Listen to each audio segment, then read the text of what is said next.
जीवन अधिक निरोगी, अधिक सक्षम. आयु निर्माण हेल्थ फाउंडेशन. नमस्कार. विश्व स्वास्थ्य भवतु. मी डॉक्टर दीपाली ठाकूर पुन्हा एकदा आयु निर्माण हेल्थ फाउंडेशनच्या यूट्यूब चॅनलमध्ये आपल्या सर्वांचं स्वागत करते. आज आपण विषय घेणार आहोत तो वातरक्त या व्याधीचा.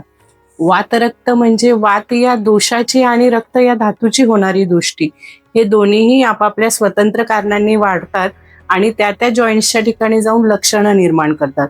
लक्षणं म्हणजे त्या ठिकाणी असणाऱ्या जॉईंट्सला येणारी सूज, लालिमा, तीव्र स्पर्शासहत्व म्हणजे अगदी थोडासाही स्पर्श तिथे सहन होत नाही, रिस्ट्रिक्टेड मुवमेंट्स असतात, पर्वसंधींपासून सुरू होणारा असा हा आजार आहे. या आजाराला आपल्या ग्रंथांमध्ये आढ्यवात असंही वर्णन केलेलं आहे. आढ्यवात म्हणजे श्रीमंत सुकुमार लोकांना होणारा डिसीज.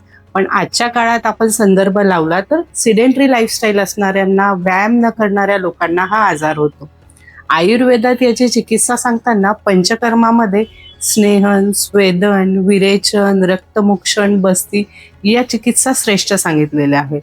आणि औषधी द्रव्यांमध्ये बघाल तर गुडूची आहे, निर्गुडी, त्रिफळा, रासना, एरंड, मंजिष्ठा, सारिवा अशी बऱ्याच प्रकारच्या वनस्पतींचे याच्यात उल्लेख आहे.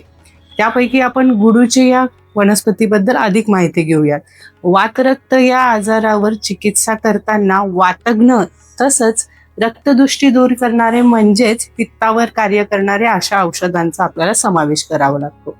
तर गुडूची ही वातज्ञ, रक्तदृष्टी दूर करणारी, कटुपौष्टिक म्हणूनच वातरक्त या व्याधीसाठी व्याधी प्रत्ययनिक अशी ठरलेली आहे.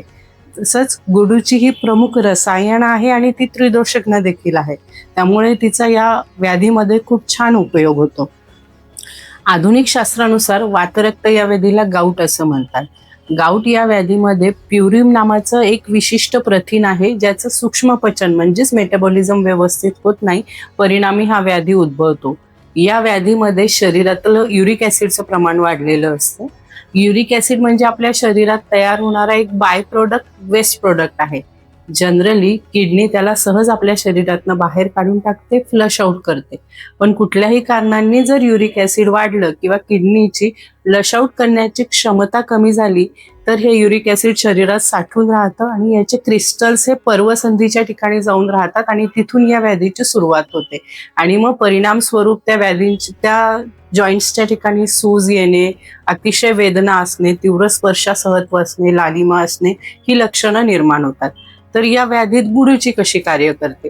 गुडूचे जे 5 महत्वाचे जे गुणधर्म आहेत याच्यामुळे गुडूची ही या व्याधीमध्ये श्रेष्ठ अशी सांगितली आहे. सर्वात पहिला गुणधर्म आहे तो शोथहर गुणधर्म. म्हणजेच जॉईंट्सच्या ठिकाणी आलेली सूज, तिथली लालिमा ही लक्षणं हिच्या शोथज्ञ गुणधर्मामुळे लवकर कमी होतात. दुसरा गुणधर्म आहे तो वातदोष शामक. ही त्रिदोषज्ञ असल्यामुळे तिथल्या वातदोषाचं शमन करून तिथल्या वेदना आणि रिस्ट्रिक्टेड मुवमेंट्स कमी करते. तिसरा गुणधर्म तिचं मेटाबॉलिझम. ही हिपॅटोप्रोटेक्टिव्ह आहे, त्यामुळे मेटाबॉलिझम छान करते. त्यामुळे प्युरिन या प्रथिनाचं मेटाबॉलिझम छान झालं की लक्षणं कमी होतात. चौथा गुणधर्म आहे ती रसायन कर्म करते. वातरक्त हा व्याधी दीर्घकालीन टिकणारा आणि पुनरावृत्ती होणारा असा डिसीज आहे.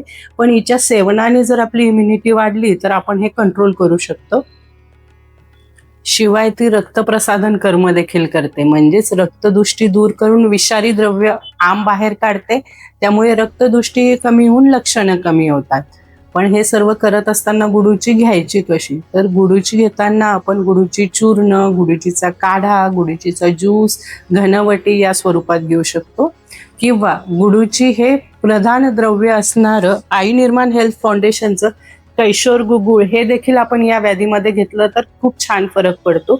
आणि यासोबतच आयु निर्माणचा एक काढा आहे, दशमूळ काढा. या दोन्ही औषधांचा वातरक्त या व्याधीत युरिक ॲसिड वाढलेल्या पेशंटमध्ये खूप छान फरक दिसून येतो. आयु निर्माण हेल्थ फाउंडेशन. जर तुम्हाला कोणत्याही आरोग्य समस्येसाठी आयुर्वेदिक औषधे हवी असतील किंवा आयुर्वेदिक थेरपीज करून घ्यायच्या असतील तर आजच संपर्क करा. आमच्या छत्रपती संभाजीनगर आणि पुणे शाखांवर तुम्हाला मिळेल विश्वास, गुणवत्ता आणि अनुभवी तज्ञांची मार्गदर्शनाची हमी. खाली दिलेल्या नंबरवर लगेच संपर्क साधा. योग्य औषधांचा वापर करून आपल्या व्याधींची लक्षणं कमी करा, आनंदी राहा, स्वस्थ राहा. आणि हो, योग्य औषधांची जाण करून घेण्यासाठी आई निर्माण हेल्थ फाउंडेशनचं चॅनल सबस्क्राईब करायला विसरू नका. धन्यवाद.